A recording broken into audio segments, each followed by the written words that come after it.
Hi, everyone. This is Michelle, the Texas Advisor with Notary Academy.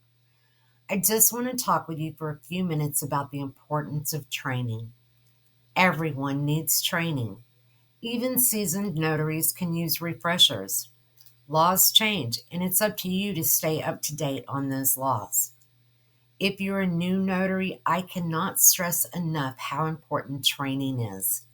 Today, I spent half the day calling notaries and walking them through simple corrections on notarial certificates because they simply didn't know how to complete them, where to sign, the difference between a notarization date and their expiration date for their commission, or even one on how to spell the state they lived in. These are all simple fixes.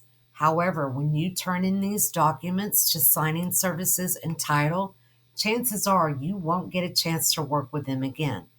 It is so important to be a well educated and trained notary. It builds confidence as well as a foundation of knowledge. And keep in mind, we offer Lifeline. So if you're at that table, all you have to do is pick up a phone and give us a call, and we will help you get it right.